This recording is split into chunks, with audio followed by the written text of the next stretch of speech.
오늘 부활절입니다. 혹시 모르시는 분들이 계실까봐 다 같이 고백하겠습니다. 예수님 부활하셨습니다. 우리도 부활할 것입니다. 아멘. 아멘. 예수님이 부활하셨고 우리도 부활할 것입니다. 여러분, 오늘은 세상에서 유일하게 죽음을 이기시고 다시 살아나신 예수님이 부활하신 날입니다. 세계 모든 종교들, 세계 모든 성인들, 세계 모든 사람들은 다 죽어서 무덤이 있는데 유일하게 예수 그리스도만 무덤이 없습니다. 왜 그럴까요? 부활하셨기 때문에 그렇습니다.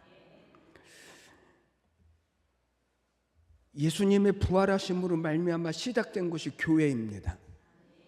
그리고 이 주일은 예수님이 부활하신 날을 기념하기 위하여서 예배로 모이는 것이 이 주일이고, 그리고 그것이 예배인 것입니다.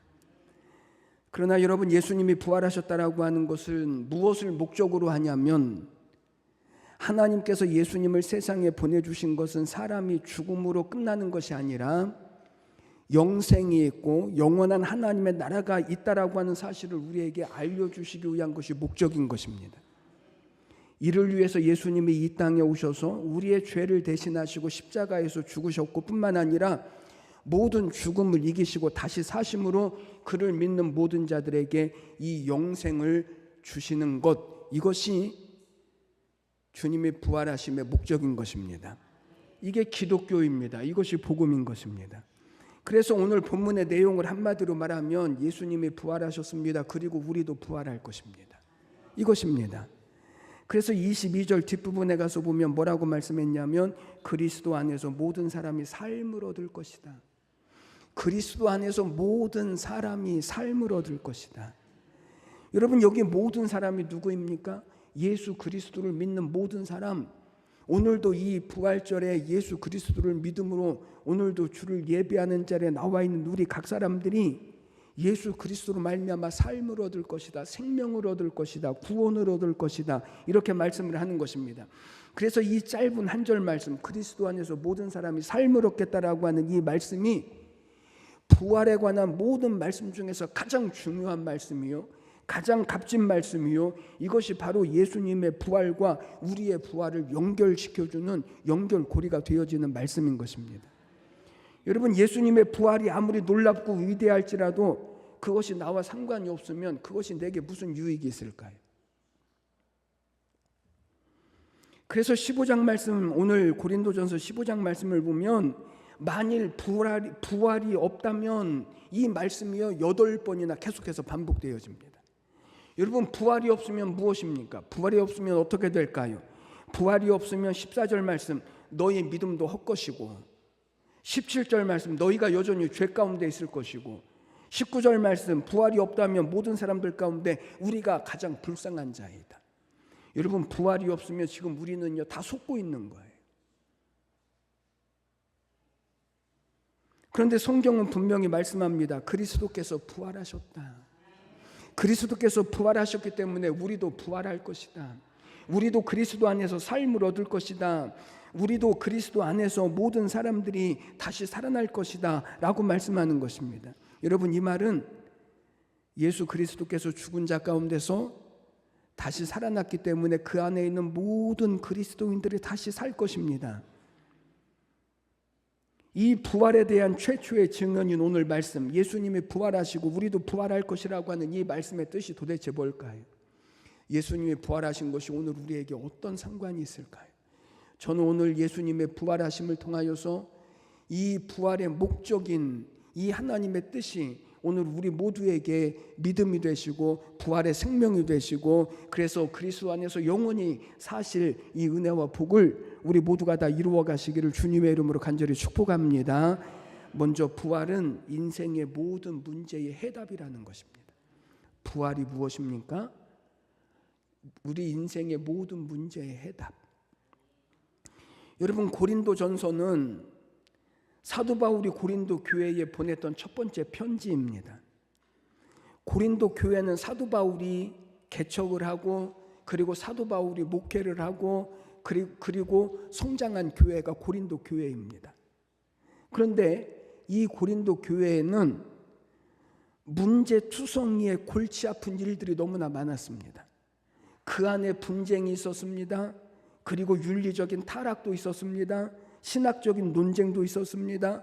빈부의 격차도 있었습니다. 교회 안에서 생긴 문제를 세상 법정에 고발하는 그런 일들도 있었습니다. 바울은 그런 고린도 교회에 문제가 있다라고 하는 소식을 듣습니다. 그래서 고린도전서 1장 11절 말씀을 보니까 내 형제들아 글로에의 지편으로 너희에게 대한 말이 내게 들리니 너희 가운데 분쟁이 있다는 것이라. 다른 사람에 의하여서 이 고린도 교회에 문제가 있다라고 하는 사실을 듣는 것입니다. 그리고 고린도 교회에서는 사도 바울에게 이 교회의 문제에 대하여서 어떻게 해야 하는지 하나하나 묻는 편지를 보내서 사도 바울로 하여금 그 문제를 어떻게 해결할 것인지 어떻게 해석해야 하는지에 대하여서 묻는 것입니다.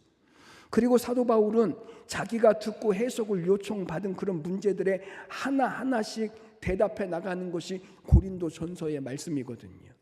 그러다가 갑자기 15장에 와서 마지막에 와서 갑자기 부활에 대한 이야기를 하는 것입니다. 여러분 왜일까요?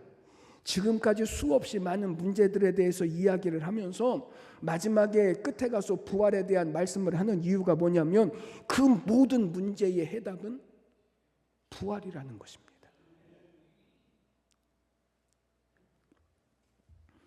이 부활 신앙 위에 서면 분쟁의 문제도 빈부간의 격차도 윤리적인 타락도 그리고 신학적인 논쟁도 그 모든 문제들이 다 해결된다는 거예요. 왜 그럴까요? 아니 어떻게 그런 일이 있을 수 있습니까? 원주 제일감리교회에 문창모 장로님이 계셨습니다. 이분은 이비인후과 의사인데 1931년에 의사가 돼서 70년 동안 의사 일을 해요. 그리고 95세에 은퇴를 해요. 세계 최고령 의사로 기네스북에 올라가요. 70년 동안 의사 생활을 하다 보니까 정말 잊지 못할 일들이 한두 가지겠습니까? 그 가운데서 가장 잊지 못할 일이 은퇴하기 한 10여 년 전에 있었는데 경찰관이 죄수 한 사람을 수갑에 채운 채로 데려옵니다. 그리고 이 사람이 아프니까 좀 치료해 주십시오. 그렇게 부탁을 받습니다. 그래서 장로님이 그 사람을 치료해 준 다음에 수갑을 찬 손을 꼭 붙잡고 무슨 죄를 지었는지 모르지만 예수님 믿고 회개하고 구원을 받으라고 간곡하게 복음을 전해요. 그런데 다음 날 그 경찰관이 또 찾아왔습니다. 그리고 와서 장로님에게 이야기합니다. 그 죄수가 밤새도록 잘못했다라고 소리 지르며 울었습니다. 그 죄수의 태도가 달라졌습니다. 아니 선생님 도대체 그 죄수에게 무슨 약을 처방해 주신 것입니까? 그래서 장로님이 이야기를 했습니다. 그 죄수에게 신약과 구약을 처방해 주었습니다. 신약과 구약이 필요하신 분은 예배 끝나고 목양실로 오십시오.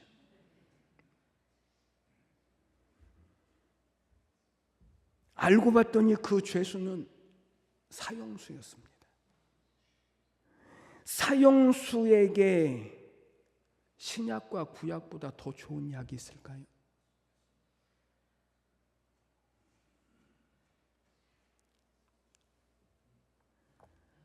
나중에 이 사람이 사형을 당할 때 죄를 회개하고 나는 구원을 받고 하나님의 나라에 간다라고 고백을 하고 이 사람이 사형을 받아요. 여러분 지금 그 사형수에 대한 이야기를 하려고 하는 것이 아닙니다. 지금 우리의 이야기를 하려고 하는 것입니다. 우리는 이 사형수와 같이 아담 안에 있었기 때문에 죄로 죽을 수밖에 없는 운명을 가지고 우리가 태어났는데, 한 번 죽는 것은 사람에게 정하신 것이요 그 이후에는 심판이 있을 것이 우리 운명인데, 이런 우리에게 부활보다 더 중요한 것이 있습니까? 영원한 생명보다 더 중요한 것이 있습니까?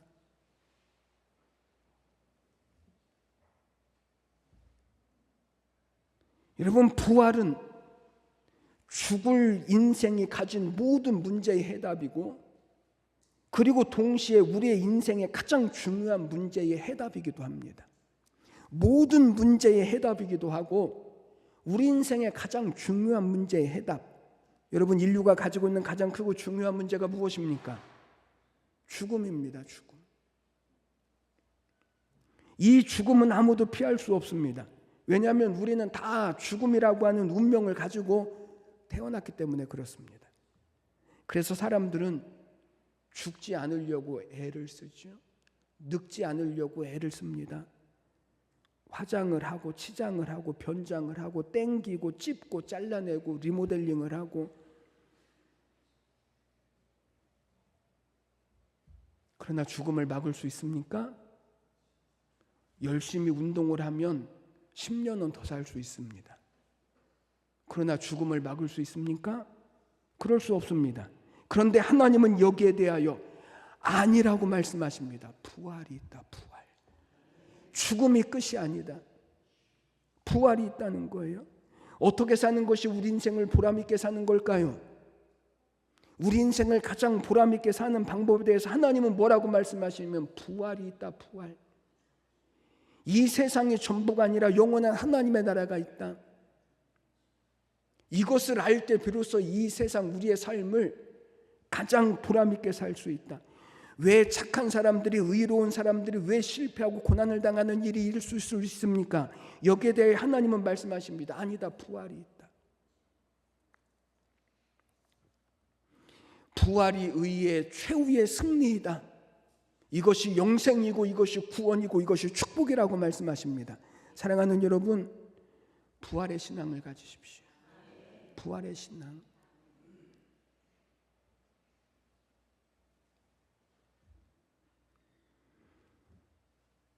부활이 우리 인생의 모든 문제와 가장 중요한 문제와 그리고 인생에 당면한 모든 문제의 해답으로 하나님이 우리에게 주신 축복인 것입니다.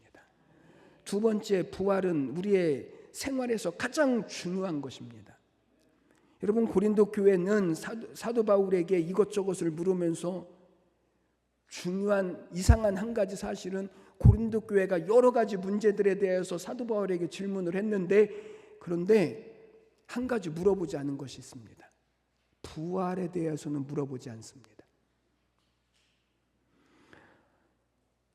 그런데 바울은 고린도 교회에 편지를 보내면서 너희들이 질문한 이 문제에 대해서 말한다 라고 대답하면서 그 모든 문제들에 대해서 해답을 주고 있는데, 7장 1절로부터 너희가 쓴 문제에 대해 내가 말하면, 그리고 부부 생활에 대해서 이야기하고 7장 25절부터 처녀에 대하여 하고 말하면서 성도들의 결혼 문제에 대해서 이야기를 하고, 8장 1절부터 우상의 재물에 대하여 이야기하고, 12장에서는 신령한 것들에 대해서 이야기하고, 16장에 가서는 헌금에 대해서 이야기하고, 모든 교회 안에 일어난 문제들에 대해서 다 이야기를 합니다. 그런데 이상하게 고린도 교회가 부활에 대하여서 묻질 않습니다. 왜냐하면 12절 말씀을 보면 고린도 교회의 교인들 가운데는 이 죽은 자 가운데서 부활이 없다라고 믿는 사람들이 많았기 때문에 그렇습니다.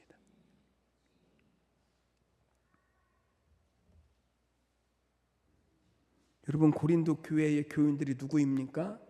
지금처럼 예수를 믿고 교회에 나와도 아무런 문제가 없을 때가 아니라 지금 이때는 예수를 믿는다라고 하는 것 때문에 핍박을 받고 죽임을 당하는 이때에, 그 극심한 핍박 속에서도 예수를 믿는 사람들, 그 사람들이 고린도 교회의 교인들 아닙니까?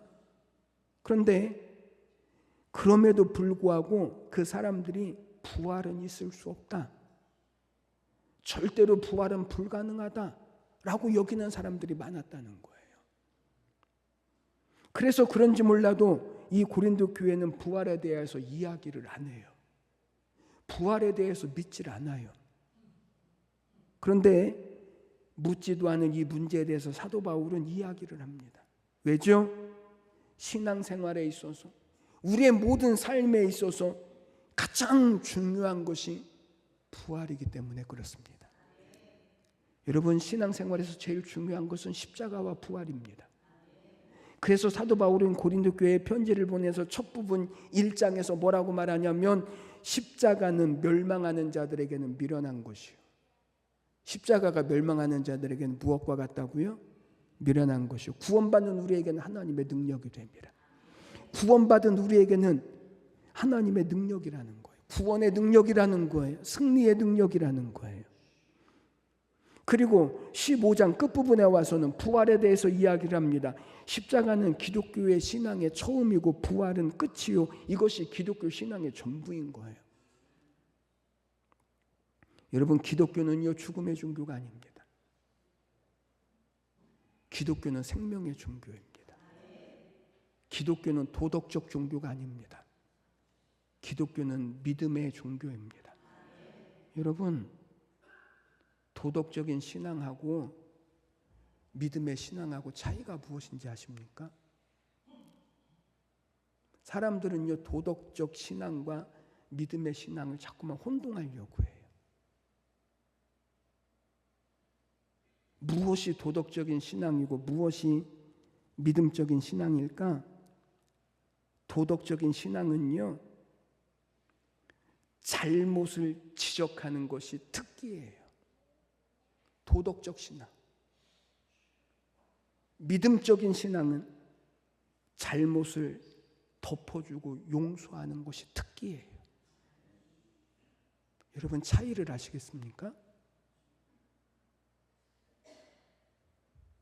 도덕적인 신앙을 가진 사람들은요, 다른 사람이 틀리는 꼴을 못 봐요. 다른 사람이 잘못하는 꼴을 못 봅니다. 그래서 이런 사람들은 옳은 말만 하지 좋은 말을 못 해요. 말하는 것은 다 옳아요. 그런데 무슨 말을 못 해요? 좋은 말을 못 해요. 좋은 말. 여러분 보십시오.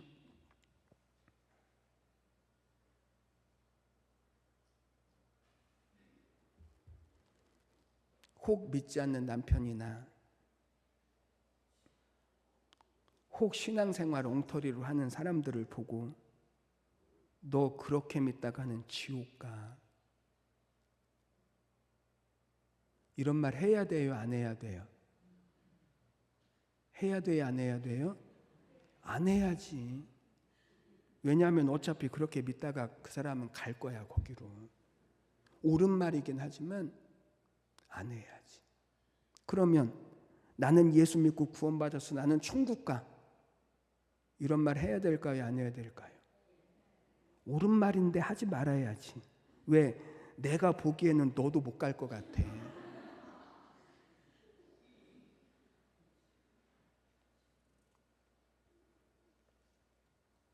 옳은 말은 잘하는데 좋은 말을 못하는 거예요.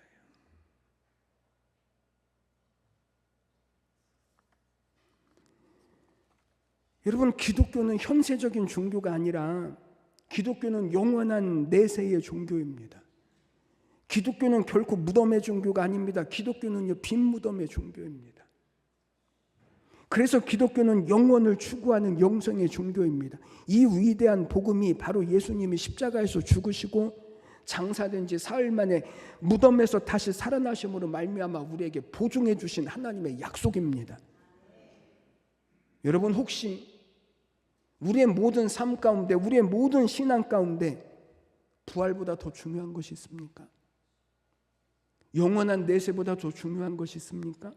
이 하나님의 약속과 축복보다 더 중요한 것이 있습니까? 세상의 모든 문제를 이기는 이 능력보다 더 중요한 것이 있습니까? 우리 모든 인생 가운데, 우리 모든 신앙 가운데 가장 중요한 것이 부활이기 때문에, 그래서 주님은 우리에게 이 부활에 대해서 말씀을 하시는 것입니다.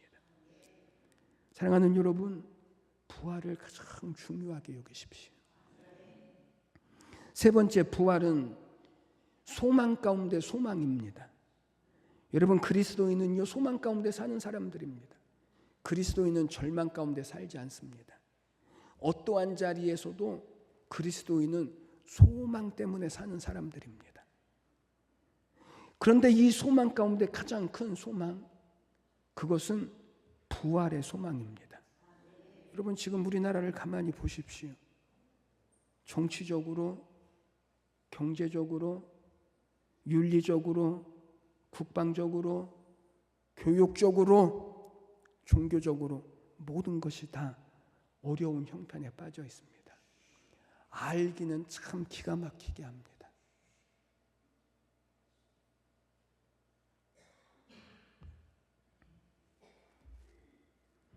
여러분, 여기에 대한 진짜 소망이 무엇입니까?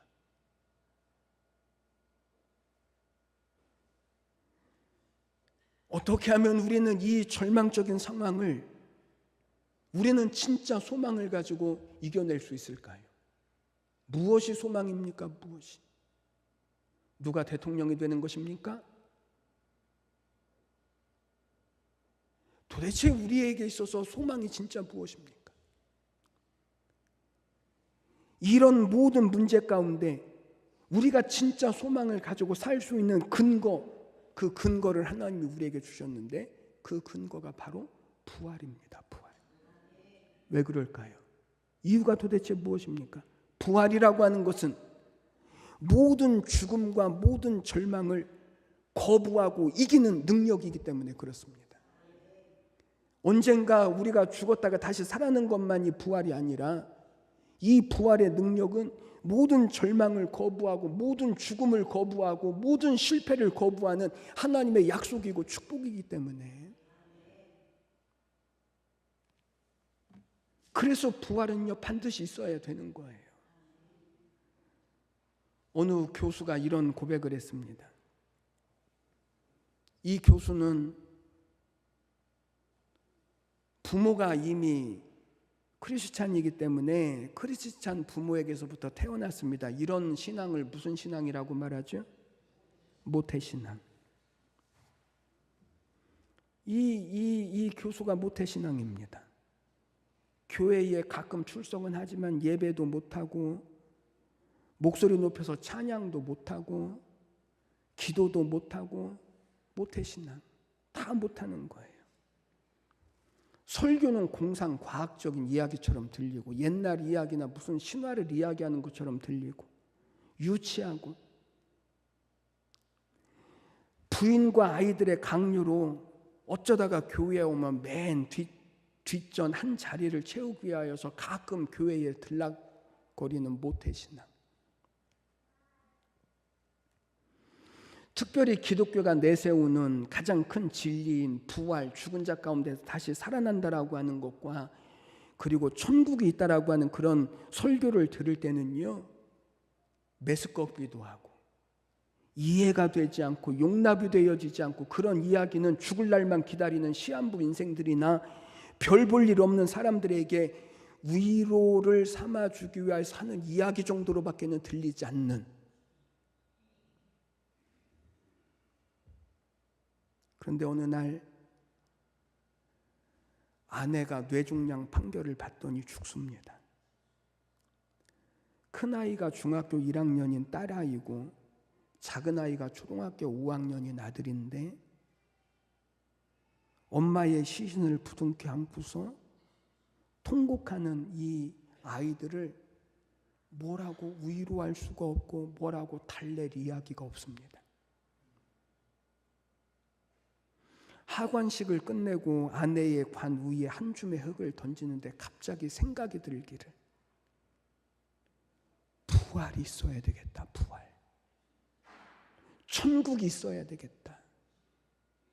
그것밖에는 더 이상 이 현실에 처한 슬픔을 달랠 수 있는 어떤 소망도 없겠다. 그리고 그 이후로부터는 부활을 믿는 신앙인이 되어져요. 여러분, 우리가 살다 보면 우리의 삶 가운데 절망스러운 일들이 한두 번입니까? 우리의 힘으로 우리의 능력으로 해결하지 못할 일들이 어디 한두 개입니까? 예수님이 십자가에 죽으셨을 때 주님을 따르던 제자들도 다 절망했습니다. 다 끝났다라고 생각했습니다. 그래서 예수님을 팔았던 유다는 목매어서 자살을 합니다. 다른 제자들도 자기들의 고향으로 다 돌아갑니다. 어떤 제자들은 엠마오로 돌아갑니다. 모든 제자들이 다 뿔뿔이 흩어졌습니다. 더 이상 소망이 없다라고 여겼기 때문에 그렇습니다. 그런데 그들이 부활하신 예수님을 만나고 새로운 소망을 갖습니다. 다시 예루살렘으로 모여들기 시작합니다. 그리고 그렇게 해서 시작된 것이 초대교회고, 그리고 그 초대교회가 오늘날 이 전 세계에 예수 그리스도를 믿는 수많은 사람들을 만들어내는 것입니다. 이 세상에 하나님의 나라의 소망을 갖게 하는 것입니다. 예수님의 부활에 동참하기 위해서 오늘 예배에 참석하신 여러분, 오늘은 온 가족이 드리는 예배라고 해서 1년에 부활절하고 그리고 성탄절에 오시는 분들도 계시는데, 오늘 이 주님의 부활에 동참하시기 위해서 참석하신 우리 모든 여러분들을 주님의 이름으로 간절히 축복합니다. 오늘 여러분 안에 부활의 소망이 일어나게 되시기를 주님의 이름으로 축복합니다. 그래서 우리의 삶을 다시 일어나시고, 부활은 우리가 다시 사는 것입니다. 부활 안에서 우리가 다시 삶을 얻는 것입니다. 부활은요, 영원히 사는 것입니다. 그래서 주님은 이렇게 말씀하십니다. 무릇 살아서 나를 믿는 자는 영원히 죽지 않고, 영원히 죽지 않는다는 거예요. 우리에게 부활이 있기 때문에 그런 거예요.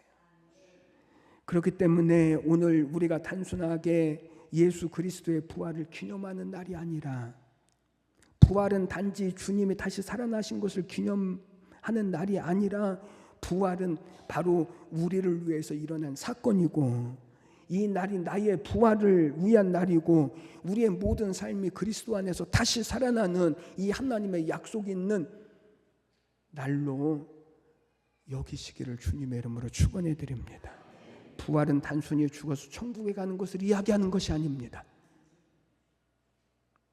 부활이 현재 모든 문제의 해결입니다.